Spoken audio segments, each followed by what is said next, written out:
Welcome to the Recover You podcast. I'm Kylene. And I'm Patrick. We are a couple in recovery from sex addiction and betrayal trauma. Together, we share our story to encourage you on your journey.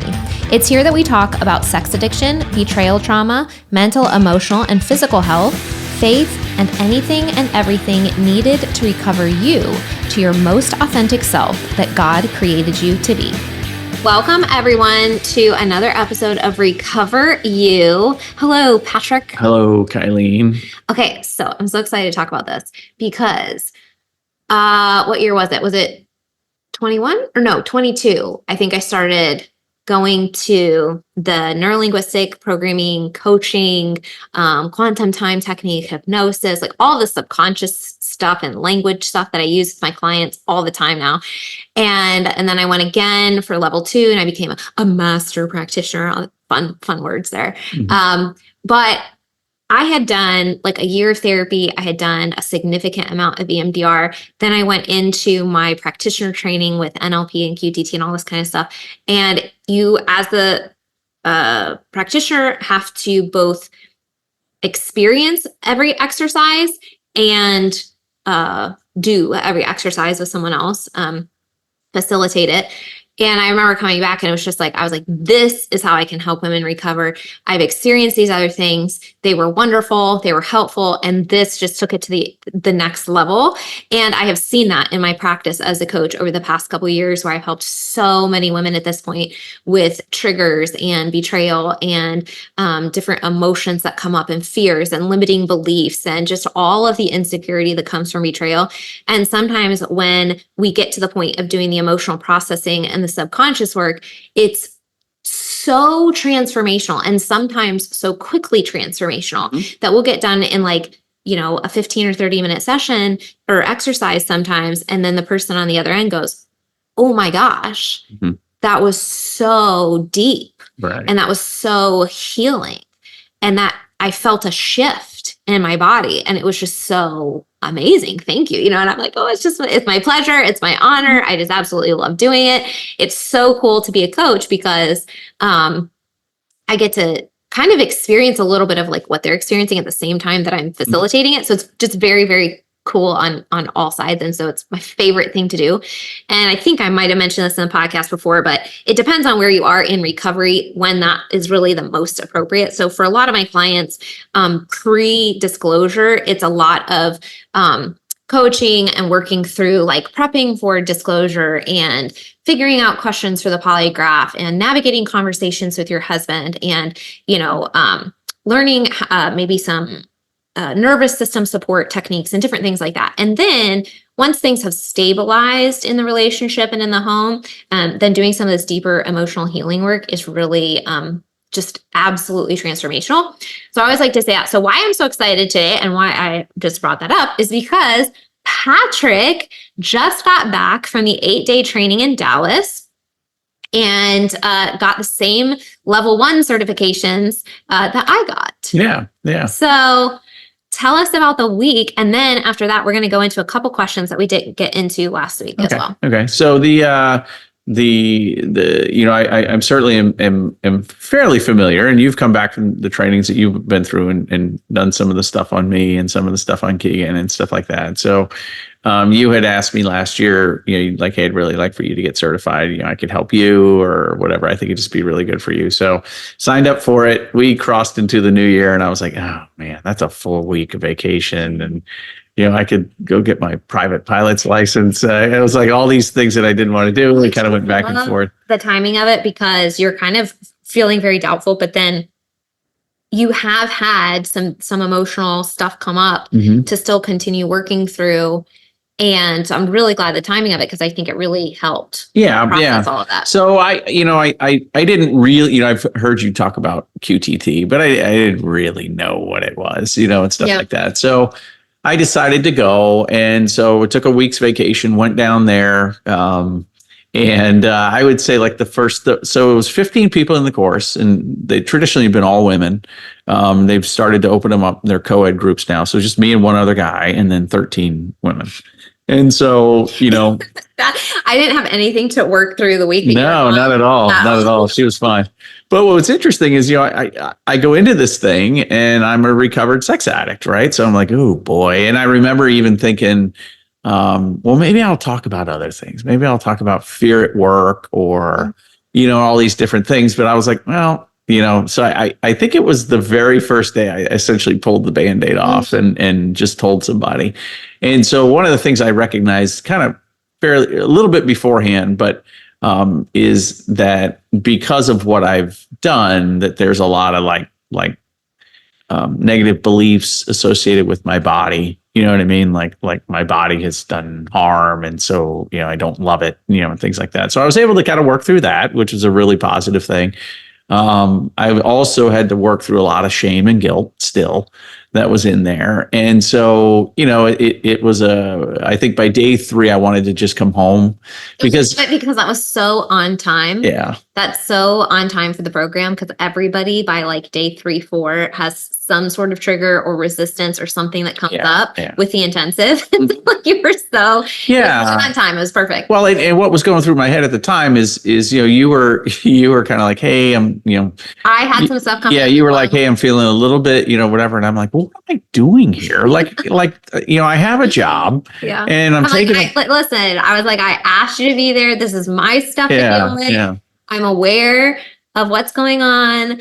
I want you to be there. I want you to heal. I want you to do this process. And I have my own stuff coming up and I'm communicating that. But that's not like you do your thing. I know that I have to. Yeah. So I was, and I think part of it was born out, I know I hurt you and I don't want to put you in situations where you feel bad based on, you know what I mean? So there was a lot of that going on too. I was like, what's the point? I can go home, I can get therapy and none of your avoidant flared up. Yeah. So I went in and I remember thinking it was that day and like the first hour was really rough. I guess it was the third day and it was really rough. And I was like, I want to leave. I want to get the heck out of here. Yeah. And I almost, it was a really strong urge to get up and walk out. And what's interesting though, is I'm not a quitter. I'm just not. I'm not wired that way. I will finish things. And so I think that was also going through my head. Mm-hmm. But then that day we started to work on the deeper emotional, the deeper stuff, anger. It was like language where you learn how to use language to communicate effectively, how to, if you're like in a coaching situation, how to help clients reframe, that sort of thing. And then they get into parts. I think we started doing parts that day where you integrate parts. So my 2 parts were, the one thing, and it's, it doesn't matter what people think of you. It's how you feel about yourself. So the parts that was going on with me is I'm an unsafe guy, right? I've done these things, I was driving the car that got in an accident in my first marriage that left my spouse permanently disabled. And then, then I do this in the second marriage, right? So, I'm an unsafe guy. I'm just an unsafe guy and, so versus like, no, I'm a safe guy. I show up, I help people and stuff like that. So those are 2 parts of me. And we did this exercise where we integrated those parts because they're both showing up for good reasons. You know what I mean? They're showing up for positive. That's what you're, what was the common thread between the 2? I think it was like, oh boy, you're going to put me on the spot here. I know you did it like a while ago. Yeah. I think it was like, it was care for self and care for others, Mm-hmm. Like those were the values. Yeah. Those are the values that came in. Those are real positive values, and stuff like that. So it was like, once I went through that exercise and I told them, so there was a joke through the rest of the week that there was going to be a Pat-sized hole in the wall, like you were gonna run away. Like a cartoon, when they go through the wall, like you see like the outline of the cartoon character that goes through the wall or the hole or the whatever. But no, at that point I really started to kind of dig deep and really process some things like shame and guilt and felt really good at the end. I mean, I was unaware of how deeply held some of these beliefs still were in there. And so it was important for me to kind of process through those things. And I'm debating now because, once again, I still have a very good job, but I'm debating, okay, how can I utilize these tools? And you can use them in a lot of ways. That's a really good question because, I go through this and you can hear me talking about it in one way and be really skeptical and be like, okay, that's good for you. But I was so much like, this is the answer, like this is such a great tool to help people heal, to help people address these emotions and triggers and woundings and all this kind of stuff. And you had never experienced it. So I did EMDR and therapy and then this. You did therapy and brain spotting and then finally did this as well. So tell me about the value that you find in this particular type of work. So I think this is, there's a rapidity to this, meaning you can get somebody in there right away and you can kind of walk them through it. I think there's I had to, when I did EMDR and brain spotting on my automobile accident, I actually spent a couple sessions doing that. And I had to experience the smells and the sights and everything. And it was hard. I mean, it was hard. I was willing to do it because I knew it was part of my healing, but it was hard. And you don't necessarily have to do that in this. You don't have to draw up if you've suffered some sort of sexual abuse, sometimes the modality will have you kind of tap into that. This one, you don't necessarily have to do that. Yeah, I think there's a real pro to that is, so people will ask about EMDR versus brain spotting versus this. Actually, I think that would be a great episode if you can go into like how they're all similar but different, but just like super quickly. Yeah. They all work to connect the dots and they all work to heal on a subconscious level, which is why they're so effective. One of the pros, I think, about the type of work that I do and that you just experienced is that it almost every single time, unless there's just a really outlier experience, is going to make you feel so much better in your nervous system by the end of the exercise because of something called positive learnings. That is an intentional part of the process that things like brain spotting and EMDR don't have. So they're going to help you connect the dots. They're going to help your nervous system and your subconscious sort of file away the memories in a safer place. But sometimes, like I remember I could leave EMDR if I didn't feel like something was resolved in that period of time. Like you could leave EMDR feeling agitated. Right. And it's not that EMDR can't be amazing. It's not that brain spotting can't be amazing. But what I really loved about the subconscious work and about QTT and stuff like that was once you kind of get on the track of the positive learning part of the exercise, your nervous system feels so safe and like hugged and calm. And it resets it during the exercise. Yeah. And so often when I'm done with a session, people will say, I feel like a weight has been lifted off, or I feel like I can take a breath, or I feel lighter. Yeah. And so those are the common sort of expressions that you'll hear. Not to mention the ongoing connections being made and then, things shifting in the future. Right. But I think that's a good point. They're all valid. They're all a little bit different. People are going to resonate with them a little bit differently. But I do think that's a real pro to the QTT. Yeah.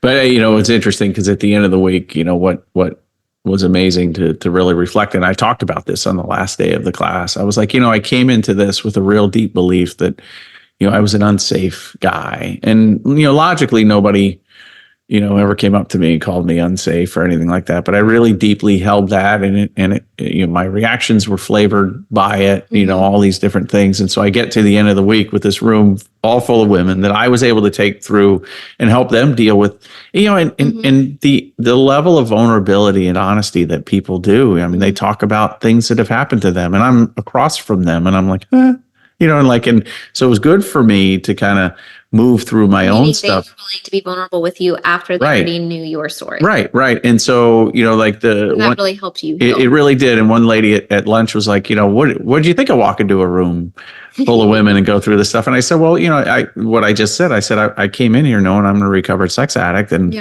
I'm really worried what people are going to say and what people are going to think. And, can I be? And they were all wonderful. They all were, great, and they all understood it, and they all were, once again, it's like people like a redemption story. Yeah, after I shared that part about positive learnings, a little flag went up in my head that I want to clarify something, because you had mentioned not having to go back into like something like sexual abuse as an example. So when I said positive learnings, and someone goes, hey, if I'm dealing with something traumatic, how could I get positive learnings from it? I want to clarify that really quickly. Then I also want to talk about how it doesn't require you to go back into the scenario. So 2 things there real quick, to just in case anybody had a question pop up. So it's not that you go, oh, this bad thing happened to me. What good can I find out of the bad thing? That's not what positive learnings are at all. It's what truths can I find as an adult looking down on this situation. So a lot of times what we'll do is we'll find ourselves, and this is brain guided. And so the brain will pull up whatever it needs to process the event or the emotion or whatever. And so we will ask it to go before, during, or after birth. And so a lot of times what it ends up doing is picking a childhood event.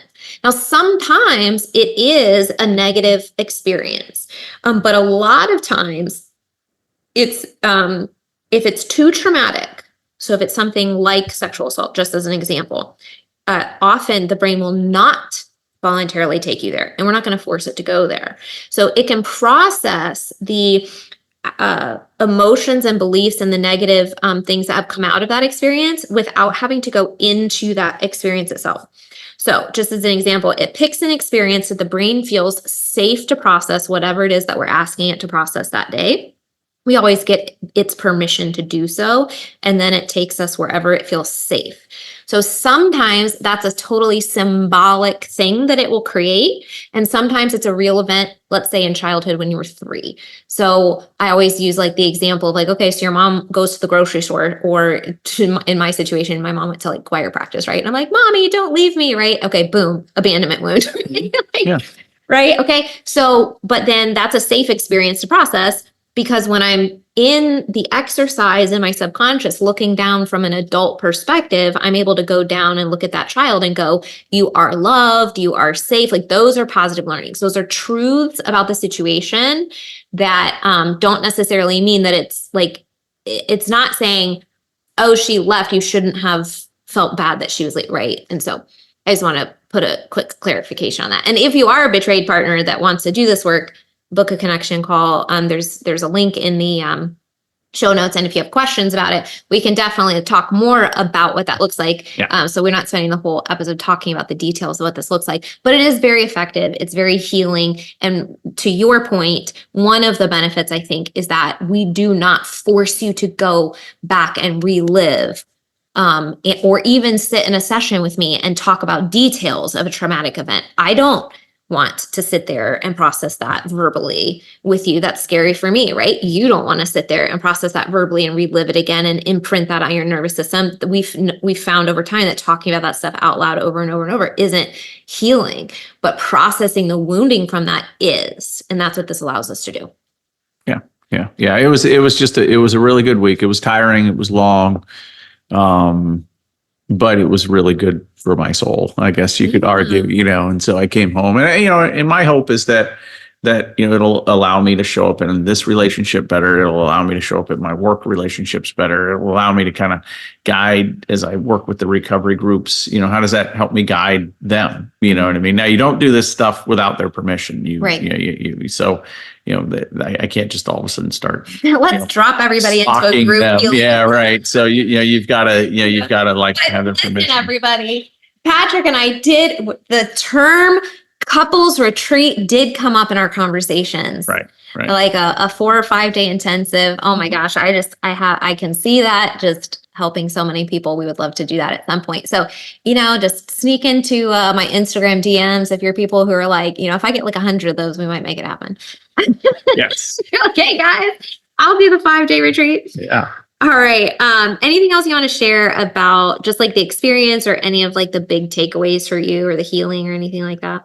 No, I think that's it. Yeah, you felt pretty good about it. Yeah, I did. Actually, I would ask one more question. So, like, you did do a lot of therapy and you did do brain spotting, but you still found value in doing this. And one of the things we talked about the other day was when you were doing therapy and brain spotting, you processed a lot of what contributed to the addiction itself, the pain and the woundings that led into the addictive patterns and contributed to the stress there that was being self-medicated.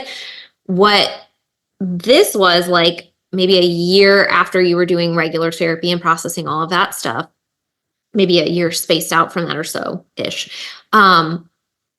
This kind of allowed you to process some of the residual, because there's trauma and pain and wounding that happens during the reconciliation process. Mm-hmm. There's the shame and the guilt and the difficulty of the relationship and the pain of the conversations that happens through the reconciliation process too.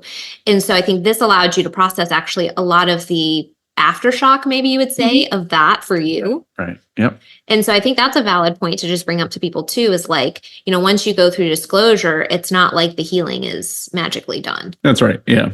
There's a lot, we talked about the polygraph last time. I mean, that's a traumatic event. Mm-hmm. It just is. And you have to kind of think about, you have to get support on that. Yeah. So I think that's pretty cool that this kind of just helped take you to the next level and process some of the stuff and Yeah. keep moving forward. And then I love too, because it's been in my head. I love that while you were there, you started kind of being like, oh, maybe I could use this to help other people. I'm like, yes, you could. Let's do it. Yeah. All right. Back to the questions. So we had a couple more questions that we didn't get to last week. So we're just going to wrap these up. When did you realize that you truly had a problem? Oh, I had known for a while. I really had known for a while. I don't know when. I can't really say what year or whatever, but I had known for a while, and so uh, I don't really know. I can't really put a year on it, but I'd known for a while, for a long, long time, and I think uh, what. And this is really, it's kind of like, boy, you really, like now I would be like, oh, well, we have a problem. Let's get together and have some resources. But that's the thing, like in every other thing. So like, here's a good example. We go, hey, my knee hurts. Hey, honey, my knee hurts, right? You just use something oh, your knee hurts. Are you running on it? Yeah, I'm running on it. Okay, why don't you take a break? Hey, I know this physical therapist. Why don't you go to this person? And then they go, well, let's go ahead and get you an MRI and X-ray, right? So it's this wholly, supportive and everything like that.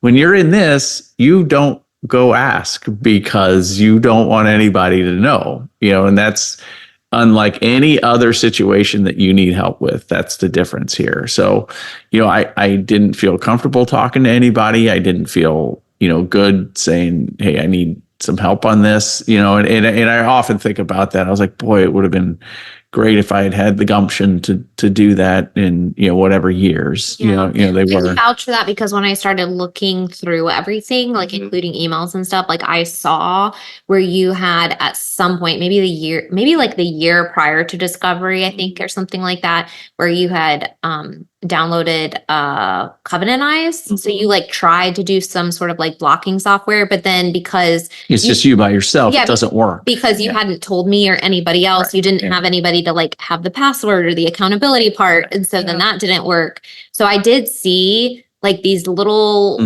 patterns and these little efforts that you had made. So obviously at that point you recognized. But this kind of brings up, this is kind of an interesting question, I think. When did you really know that you had a problem? Because I'm actually wondering now that we're talking about this, because we talked in the last episode about how your blood pressure increased and like it actually, your addiction really like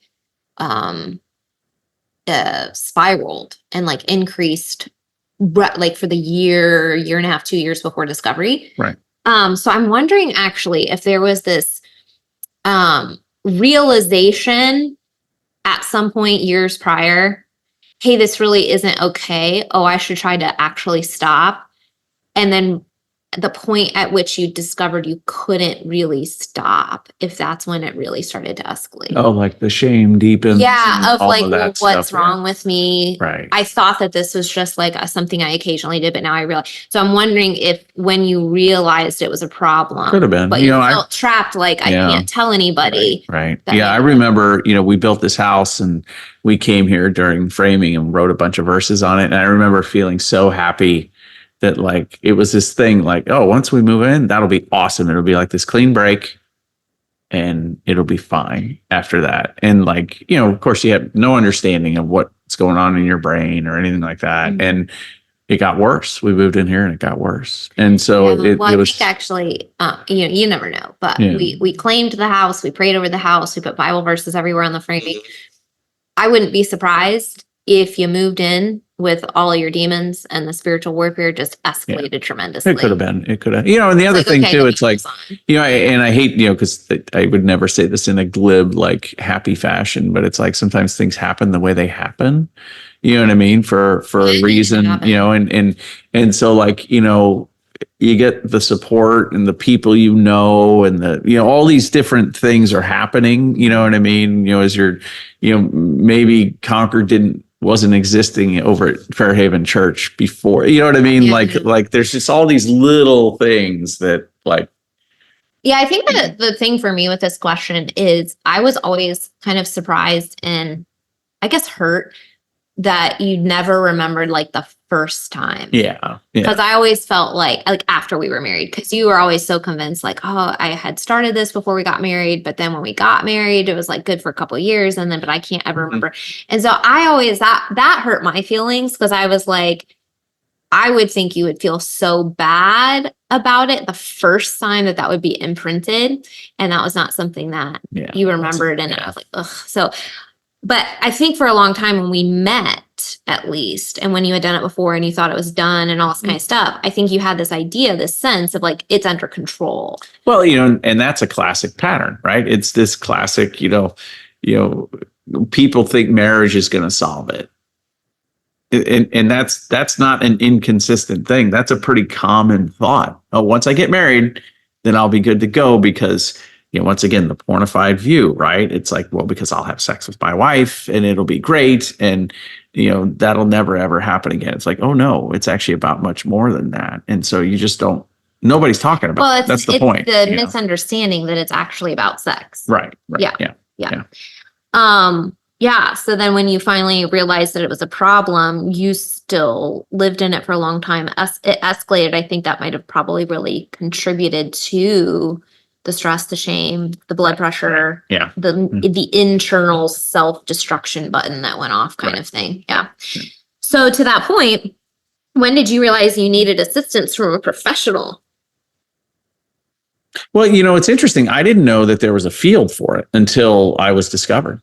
So I didn't know about Conquer. I didn't know about any of those things. And so, what was very apparent is after the first therapy session and after the first group session was, I need this for a long time. And I need to stay in this, and I need to stay going to therapy as long as I can. I think I went every week for a year and a half. And then I'm still in groups. It's just like I have the good fortune to lead them now, but they're important. It's and I was actually talking to the groups 2 weeks ago, and they both kind of articulated that like this is the safest group I've ever been a part of. And so what happens is generally men don't have those kinds of groups. It's all superficial sports, whatever, and so there's no depth to it. So they get into a Conquer group and they start talking about deep things. Or even, not to throw Christian circles under the bus, because we love our church and our Christian friends and everything.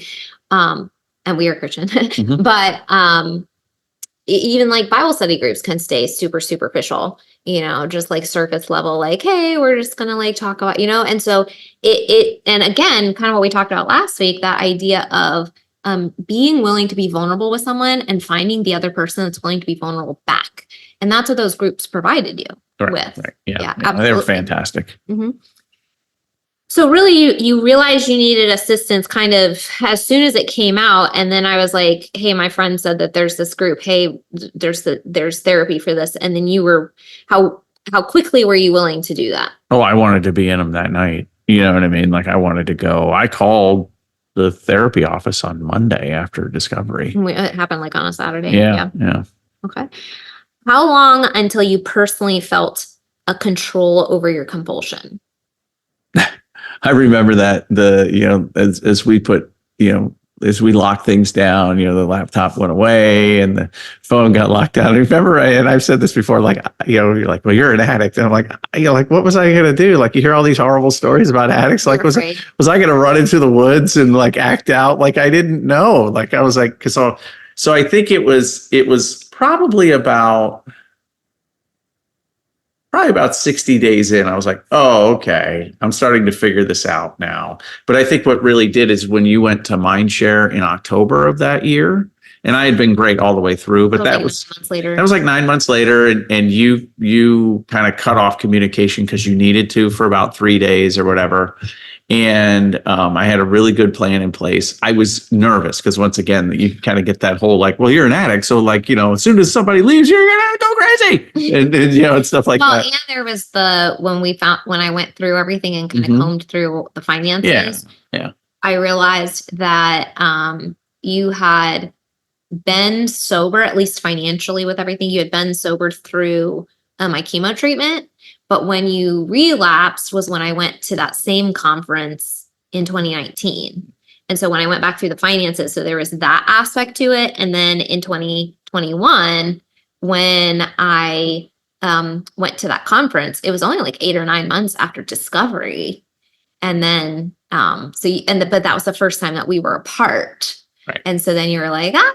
Yeah. But I was able to make it through. And so, you go through these events, and if you have a plan and you work your plan, then it builds confidence. And for you, to clarify, it was more the fear of the unknown than it was I'm regularly tempted, and if she goes away, I'm going to act on it. It wasn't that at all, right? Right. Yeah. It was kind of like, hey, what's my brain going to do? I know it's a brain thing. Like, is something going to kick off at some point? And so, like, the first time I traveled, for work, well, a little anxiety over that. I had a plan. I called some folks and stuff like that. Now I travel for work and it's not an issue. So I think it's important here to maybe pause, because the heart of this question, I think, how long until you personally felt a control over your compulsion? You and I have talked about this, in that I think your recovery journey is a little unusual in how quickly you got into recovery, and how you were it's never been an issue. There's been no triggers. There's been no desire to go back to it. There really wasn't difficulty in terms of I feel this pull to go back. I want to go back. I'm tempted.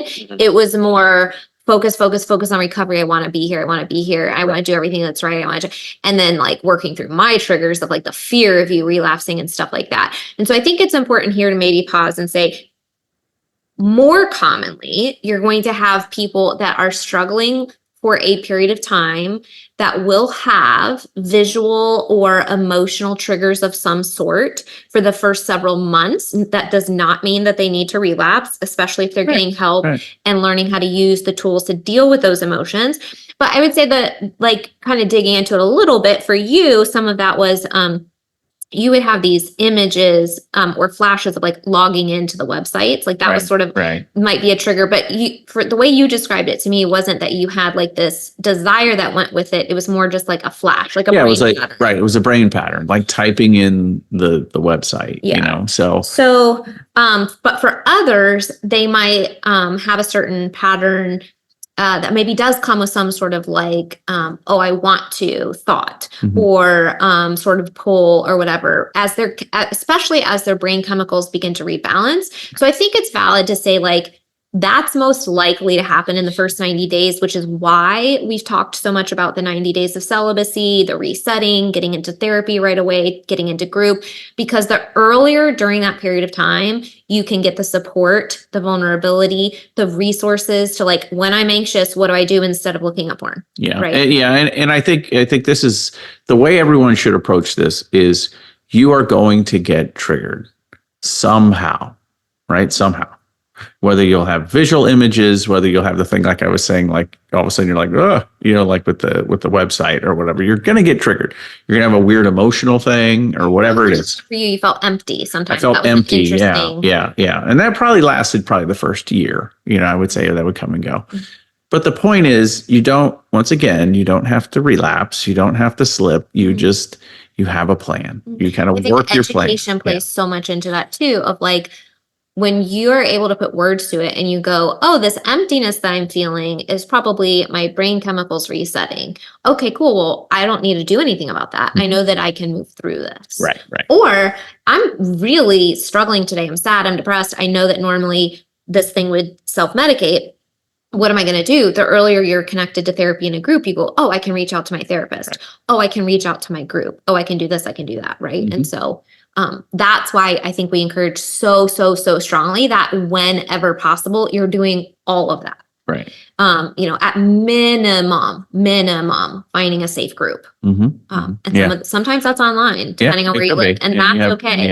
And you have people in there that you can reach out to. Yeah, but absolutely minimum is connecting to people that actually get it. Not people that are just generally counseling you in life, people that understand sex addiction, deeply understand it. Yeah. Because it is different. It is different. It follows a lot of the same patterns of regular addiction, but it has the betrayal component. That's, not that other addictions don't have that, but it's unique with sexual betrayal. It's unique. And so really it is important that they're in a group with people that are also going through the same thing, that are committed to the recovery process. With a therapist, that you can go, I felt empty this week, or I had these images, and your therapist can go, hey, that's normal. That's part of your brain rewiring because you're no longer seeking, this medication. And so I think when you have people that can go, I understand, this is normal, you're normal, so healing. Yeah. Okay. So, how long did you feel until you said like the first 60 days or so? Yeah, I think the first 60 days was kind of like, okay, I'm actually going to be okay. I'm not that crazy person that's going to run into the woods in the middle of the night and act out. Like, I'm not going to do crazy addictive behaviors. But I needed to get like a year under my belt to kind of go, okay, I can weather this situation or that situation. Like, it's like sometimes, your mother is only going to die once, right? So if you're in recovery or moving through recovery and that happens, well, how are you going to manage that, right? So I guess that's what I'm saying. Like sometimes your kid may only get sick the one time, and it may be 4 months after you've started this process. So how are you going to manage that? So it's getting reps in, days, minutes, seconds, sort of thing. But yeah, I think it was about 60 days where I was like, okay, I think I'm going to be able to do this. But then I had to go through the discrete events, birthdays, all of those things, travel and everything to kind of lock it in, I guess is the best way Maybe to say. you already answered this. Maybe it's the same answer, but as you're talking, I'm wondering, was there at some point a decision that you made? Because we talk about the idea that a decision is one of the most powerful things that shifts your energy field. And a mind or a body in conflict is draining. But when a decision has been made, it's almost energizing in a sense. It's like things become clear. And so I'm wondering, was there a point in time, maybe after you kind of realized, oh, this thing isn't controlling me the way like I was afraid that it might, because I've made it through these things, and I didn't run off into the field or pull up my laptop or whatever. Was there a point where you just like decided, I'm not going to be an addict after this? Oh yeah. And we, whether you and I worked out or not, those were very, very early on in my mind. I was like, even if we get divorced, I'm going to continue down this healing path, and I'm just going to keep going, because it goes back to that notion of finishing well. Again, I wanted to finish well, no matter what my life circumstance was. I wanted to finish well, and so I made that decision pretty early on with that. Yeah. So you think that influenced like the way you view yourself and your identity moving forward? I think I had a lot of identity work to do. But I think I wanted to say I'm a recovered addict. That was important for me to say that and have that be true. What I mean by I had to work on other identity things, the shame and the, the unsafe guy, all that stuff. I had to keep working on that stuff. But yeah, I wanted recovered addict to be part of my identity. And you're saying you didn't want addict to be part of your identity. Right. Yeah. Recovered addict is different. Yeah, absolutely. Recovery. Yeah. Right. Ooh, this is a good question. Last question. Are you ready? What did you need most from your spouse during the recovery process? Oh my gosh. Yeah. I mean, you supplied it. I mean, it was a combination. And I've always said this, my healing was a three-legged stool. It was a therapist, it was my groups, and it was you. And, you could say by extension, Keegan, and so you were loving, you were tough. You understood, you showed emotion, which is important. Sometimes what happens is addicts get away with it because nobody, says, hey, this hurts, like that's the human part of living. When you hurt people, it's important that you get told that, hey, you hurt me, and so that's because that drives change in your life. If you're a decent person, you say, okay, I'm going to work on that, and so I always knew where you were feeling, where you're coming from. Sometimes I'm like, okay, I got it. But I always knew where you were coming from. So, I think, and I have referenced this before, you were rooting for me. You wanted me. And I think you've said this before, like, even if we didn't, work it out, I would think you're a decent person. Like, you wanted me to be healed. You didn't, I think once you recognize the addiction component of it too, and once you believe that I was sincere on this, you were like, okay, I'm willing to partner with you on that. And so, and then the prospect, as time went on, the prospect of being able to reconnect as a couple in a better way was really appealing. It was really a motivator for me to say, hey, you know, I want to be part of achieving that together with you. You said I was rooting for you, but you also said I was tough. So how did toughness play in to me rooting for you? Like me being tough on you? Well, I think here's a good example. So, like, you know, you're trying to rewire your brain, right, from negative habits. And I don't think this ever happened, but I'm just going to use this example. So let's say the agreement was I don't take the phone into the bathroom, but you see me take the phone into the bathroom. We say, hey, we need to talk about this. So that's a good example where you would be tough on somebody because you don't want them to succeed. You want them to succeed. You don't want them to go down that, you know, hey, why are you taking that in there again? I thought we talked about this, you know what I mean? And stuff like that. But also, you know, like, I think, you know, the one thing I do like about, you know, this process is you have been willing to, when I come to you with, like, you know, pushing back on some of the boundaries or something like that, you're willing to kind of listen to it. You're willing to go, okay, no, that actually makes sense. And, you know, and stuff like that. You're like, yeah, you're right. I wasn't putting that in for that, you know, for really a good reason. You know what I mean? That it doesn't make any sense. So it's flexible over time. After you were in recovery. Right. It wasn't day 2. It wasn't like, hey, can I have my laptop back? But let's talk about that. How did me setting boundaries play into? It was actually safe. It actually felt safe. You know what I mean? Being able to know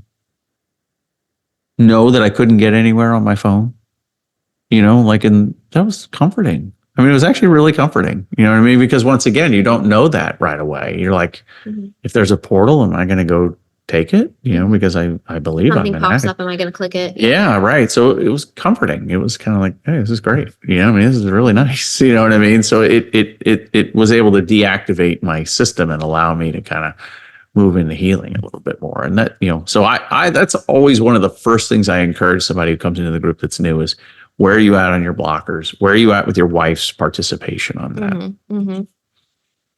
So what did you need most from me during recovery? What did I need bringing most? It back to the original. Yeah, what did I need most from you? I mean, you know, I needed you to show up as a human being, you know, and that's what really worked for me. For you to, you know, show me that we've joked about this, the dinner at 90 days. Like, she's staring at me. I felt so uncomfortable. She gave me a dirty look, and I think I just ordered dessert. I'm not quite sure what to do. So awkward. Oh, I know. But that's, once again, it's the human emotion. You know, I wanted to make amends. And so you don't have a 10-year cyber sex addiction that is all encompassing and just get a free pass. Yeah, well, then your wife finds out 90 days later you're totally fine. Like, I don't think that, you know. Yeah. So I mean, happens, you know, there's some glossing over that. Yeah, I mean, there's some, and you know, can a couple heal quickly? Well, of course, but you know, I think you provided everything I needed, which was support, accountability, you know, emotion, all of those things. What do you think? When you say you felt like I wanted you to succeed, what was I doing that made you feel that way? I mean, you were getting excited, like you would want to hear what we talked about in group, you know, the realizations I was making. And I know sometimes those were received kind of poorly, you know what I mean? Like, okay, whatever. But you were always curious about it. Hey, what were you guys able to talk about? You were curious about what happened in therapy. You were happy to hear my voice at times. You know what I mean? I remember when I was sleeping downstairs, there were some moments when you would come down and you'd climb in bed. You know what I mean? Those are always nice because it, you know, made you feel like a human. You know what I mean? That you were still wanted.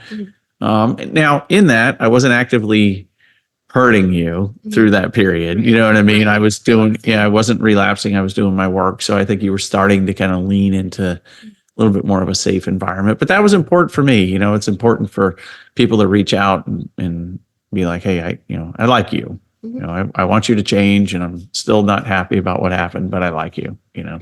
So sometimes, like you mentioned that I would be curious and interested to learn about group and about therapy and stuff like that. And I wanted to know like what you were learning. I think sometimes I hear that men can get very defensive about that. Well, it's my therapy. I don't need to talk. So talk a little bit about that. Why were you willing to share? And also, why is that? I think in my mind, it's helpful for the relationship. So what's your perspective on that? So, you know, they do say in a lot of groups like, hey, what happens in group we want to kind of keep here and we want to be. And, they really, Well, and that's like personal stories and stuff yeah, like that. But, like, they don't really want you when sharing you learn in everybody's a group, you're Yeah. allowed to say, hey, Right. we went over the brain module today and they're teaching me about my Right. brain. And Yeah. So I think,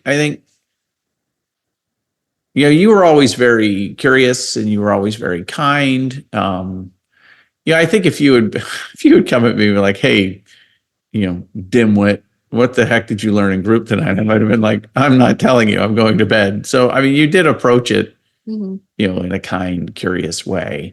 But I think it's important because, you got to remember, like, the spouse is not, she doesn't really understand what's happening either. She kind of thinks she does. But when you can come home and go, hey, I didn't realize, I just learned tonight that it's a limbic issue. And so your limbic brain fires off, and it's so much more powerful than your prefrontal cortex. And your prefrontal cortex is the brakes in your brain. And so if you go, your limbic system overpowers that every time.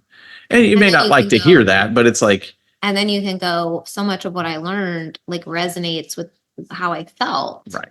And so when I can hear, hey, in therapy, we connected these dots today. When I can hear in group, we learned about this part of your brain today, or these are the steps, or this is the homework that I'm assigned to do this week. And this is what I've learned from it, or this is the piece of information from the video I watched that really resonated with me. Part of the reason I think that's so important is, one, you're opening up a conversation with your partner that's really important, I think, through the reconciliation process. Like, you don't want to go from hiding a secret addiction to hiding your recovery. Right. You want to this is stepping into vulnerability and honesty and truth. And then the other piece is for the betrayed partner. These are the little green flags that help us feel safe. Oh, he's taking this seriously. I don't have to drag information out. I don't have to force him to go to therapy. I don't have to, ask like, hey, did they give you any homework? Like, are you doing anything? Are you reading a book? Are you listening to a podcast? You know what I mean? Because that's a lot of what I hear too, is like, well, my husband just won't go to therapy if I don't push him, right? Or whatever happens. Or I ask him what he's done in therapy. He doesn't want to talk about it. Right. And so we're not saying that you have to share like, certain details of people in the group, and certainly different groups have different, expectations around it. So be careful, right? With that, be respectful of that. But, the things that you're learning about yourself, and you don't even have to share all the details of your therapy session, but the things that you're learning in therapy, the life application, the aha moments, the transformational, the light bulbs that are going off, like, that's what's helpful both for you to communicate to somebody else. So again, you're not going from one secret to another. You're learning how to be vulnerable. And for the betrayed partner to see this dramatic change where it's like, oh my gosh, my husband now says, hey, I have anxiety. Wait, what? Like, you've never said that before, and this is what I've learned how to deal with it. Or, hey, I learned this, or I learned that. It's like very helpful because we look for things that are different. How can I know for sure that you're in recovery? Well, you've never had these conversations with me before. All these your attitude is so excited when you go to group. You look forward to it. You're consistent. You're doing it yourself. You're proactive, right? Yeah, I think in the Conquer group, they get a journal that has a daily entry and workbooks that has weekly homework. And so I always tell them, like, one of the most effective things your spouse can see is that you're actually carving out time. Yeah. And occasionally they'll be like, well, we get busy with this. I said, one of the nicest things you can do for your spouse is say, I need 15 minutes at 8:00 at night. I need to get my Conquer work done. It'll blow their minds. Yeah. And so do that and, step into that. And I'm just going to say this from a betrayed partner perspective. You should be spending the same amount of time on your recovery that you did in your addiction, absolutely minimally. Right. So just let that sink in for a second. Okay. So if you're making excuses about not doing recovery work or going to therapy, just look back in your life and how many hours and weeks and months did you spend looking at porn or doing things that you shouldn't have been doing? And how much money did you spend and how much time and all this kind of stuff. That's right. Okay. So do a journal, go to therapy. Get it done, especially if you want to make your relationship work. Yeah. And, part of it is like, there's all these like self-help guys out there, and they're always like, be a man and all this stuff. But and sometimes you got to be careful with those things. But I do kind of feel like, okay, it's time to grow up. You've been discovered, or you've entered this pattern. And what I mean by grow up is take responsibility, do the hard work. Well, it's out there for you. People are going to help you. And a lot of people, this is your one chance. That's right. So I recommend taking it seriously, and of course we always recommend that both partners get support so that you can both approach each other in a healthy way, so that there's less bitterness, less anger, better communication, better support, all of that, so that you have a good, strong possibility of actually not just succeeding, not just making it through, but like, oh my gosh, this is a different relationship. We really like each other. We're really healthy now. We've done work that we never would have done had we not gone through this, that kind of thing. And we believe that that's possible for you, but it takes two people. It takes two people that are willing to do the work, to get the emotional support, to work through the painful stuff, and that you have to talk about it. You have to be willing to do it. Anything else you want to say? That's the end of the questions, Patrick. No, those are good questions. Those are meaningful questions. Yes. All right. See you guys next week. Woohoo! If you're listening to this, it means you've made it through an entire episode. Part of recovery is spending time engaging in healing and self-growth activities. We are thankful that you chose our podcast to be one of those activities today. Make sure you reward yourself for that accomplishment. If you've enjoyed this episode or this podcast, we would love to hear from you. Please take just a few moments to leave a rating and review, letting us know your experience with Recover You. We not only love hearing how these episodes are helpful, but ratings and reviews help others just like you who are searching for recovery information and support find the podcast too. We can't wait to hear from you. See you next week.